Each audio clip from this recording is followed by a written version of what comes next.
Mardi soir, devant quelques millions de téléspectateurs, Frédéric était sacré grand gagnant de Koh-Lanta face à Tania, qu'il avait finalement choisi pour faire face au vote du jury final. Si est le 13 juin que Koh-Lanta, le feu sacré s'est achevé.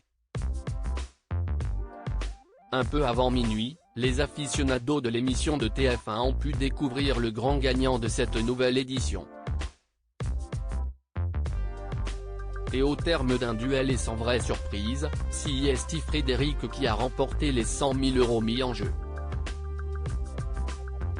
Sa victoire était attendue, puisque le jeune homme, directeur commercial dans la vraie vie, avait décidé de trahir son compagnon d'aventure, Nicolas, à qui il avait pourtant promis le duel final en cas de victoire de l'un d'eux sur les poteaux.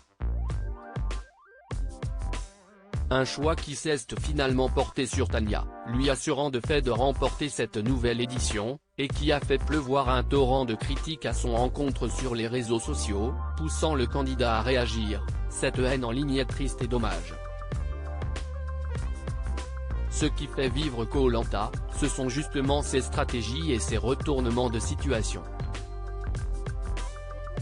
Une bien mauvaise nouvelle annoncée aux finalistes à la fin du tournage. Loin de tout pendant 40 jours, Frédéric a confié hier matin sur Sud Radio la mauvaise nouvelle qu'il a pris. Une fois l'aventure terminée, on est vraiment coupé du monde, si est très particulier, si est bizarre comme sensation. Au début, on pense à nos proches, après si est vrai qu'on se pose beaucoup de questions par rapport à ce qu'il se passe au niveau de l'actualité. Et pour cause, Tania, Frédéric et Nicolas ont appris une fois dans l'avion le décès d'Elisabeth II, on savait que la reine d'Angleterre allait mal avant l'aventure, et on a appris à la fin qu'elle était décédée. De quoi ramener les ultimes aventuriers à la réalité. Que va faire Frédéric de ses 100 000 €? Après des semaines sur une île déserte, Frédéric a donc remporté les poteaux puis le vote de la finale à 7 voix contre 2. Avec ses 100 000 €, le candidat a déjà plein de projets en tête, notamment ouvrir un bar à cocktails à Paris.